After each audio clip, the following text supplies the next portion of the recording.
Welcome to the Upgrade Your Education Business podcast. I'm your host, Samantha, and today we're going to dive into one of the keys to long-term business success, and that is to turn your happy customers into raving fans. Now, the phrase to remember is that we aren't trying to just attract customers. We are trying to attract customers who create other customers. And if you want to know how, then keep listening. Welcome to the Upgrade Your Education Business podcast. I'm your host, Samantha, and I'm so pleased you're here. As an education business owner myself and a former teacher, I understand the nuances that only apply to us. So in this podcast, I share fluff-free, tailored and actionable ideas that you can mould to suit your needs. If you'd like to take this conversation further, please do reach out. I would love to meet you. And finally, it would mean the world to me if you could leave a review. That way, you'll be helping me help more people. Thank you for tuning in. Enjoy. We've all had customers who are satisfied with our services. But what if I was to tell you that there's a way to turn them into raving fans where they not only recommend you to other people, but they even return back to you whenever they need you?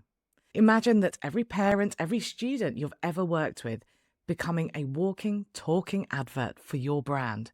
It sounds ideal, doesn't it? Well, it's entirely possible. So today we'll look at some ways how you can do it. So first things first, happy customers and raving fans aren't quite the same thing. Happy customers feel like they got what they paid for, good value, solid service, and so on. But raving fans, they go beyond satisfaction. They feel connected to your mission, to your values. They love your brand, and they can't help but tell other people about you. Raving fans will often bring customers to you without even being asked or prompted. They will engage with you online, and they will become really invested in your success. In the tutoring world, or in fact in the education world, word of mouth is gold. So building this kind of loyalty is a game changer because people will always go with a recommendation, especially when it concerns their child. So I'm going to break this down into 5 actionable steps for you to create this shift. So the first thing to think about is personalization. Personalizing your service makes a huge difference in how people feel about your business. It's not just about using someone's first name in email marketing, although that does help. It's about remembering those small details, like a student's hobbies or a parent's concerns. One way you can embed this into your kind of everyday practice is to perhaps follow up with parents after sessions and give them feedback that's really tailored to them and what you know about them. Or you could send them resources that are very specific to their learning journey. When I think about my 11 plus parents, I know they would really appreciate this because they're very involved in the process. My GCSE parents, the way I work, they probably don't really want feedback after every session, but they definitely appreciate feedback at specific intervals. Now, the reason why this goes a long way is because people like to feel seen and heard. They like to feel almost like they are your only client, they are your only student. And it really helps cut through that noise if perhaps they're working with other people as well. They'll remember you because you're not just delivering a service, you're delivering an experience. And consequently, they'll see you as a partner. They'll know that you truly care. Another way is through surprise and delight. One way, it's really a quick win, one way to actually convert a satisfied customer into a raving fan is to go the extra mile, essentially offering more than they expect. Now, these surprises can be small but thoughtful. For instance, you could offer something like a free session or a half-price session or something when that student reaches a certain milestone, maybe even a handwritten note of encouragement. I tend to send these to my GCSE students before their exams, or even something like a simple birthday shout-out. Now, the key here is to really keep it genuine. People can sense when something feels false or if you're doing something with an agenda. But when you do something authentically, you deepen that relationship. You're essentially creating a really memorable moment that enriches your relationship. Now, my third one here is really interesting. It's about building a community around your brand. People love feeling like they're part of something that's maybe bigger than themselves. And so when you're thinking of creating a community, you can create one where clients can perhaps interact with one another if it's appropriate. I do this as a really core part of the Tutors Mastermind. It's not just about learning, it's about being part of that community with like-minded people. Now, I know that if I created something for my 11 plus parents, they'd probably really appreciate it because they're all in that journey together. And if you're thinking about this, there are different ways to do it. So you've got the obvious things like a Facebook group, for instance. But you can even do periodic online webinars or in-person events. Essentially, these spaces allow people to share their experiences, and if you're a part of it, then it means that you get to have a relationship outside of just the service or the product that you're delivering. And basically, they feel part of your journey as well. Remember what I said before, it's about making people feel like they're invested in your success as well and in your brand.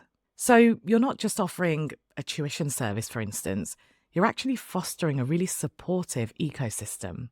Now, my fourth tip is really, really important, regardless, actually, even if you're not aiming to create this whole word of mouth referral system, this is still really important to make sure that customers feel really valued, and that is to make sure you're getting feedback.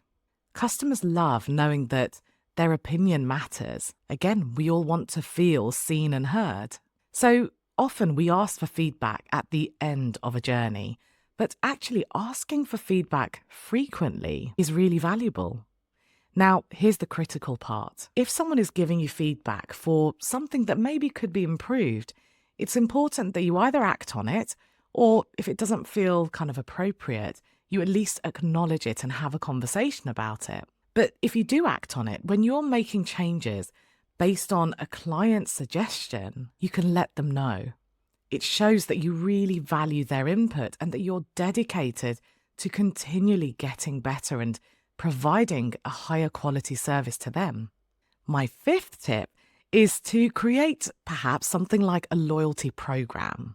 A great way to keep your clients engaged long term is by creating something, some kind of incentive or something that really allows you to give them a thank you if they recommend you.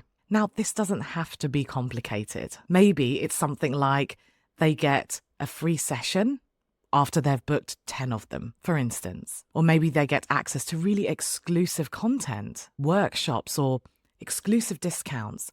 I'm really hot on this. I've always really prioritized making sure that my existing clients are valued. So, for example, in the Tutors Mastermind, my masterminders get exclusive discounts like a 50% discount on the group class course that I sell. And that is exclusive to them. No one else gets that discount. I hope that it makes them feel like VIPs. In my eyes, they are. I do the same with my students. When I first launched my group classes, I did it as a summer school.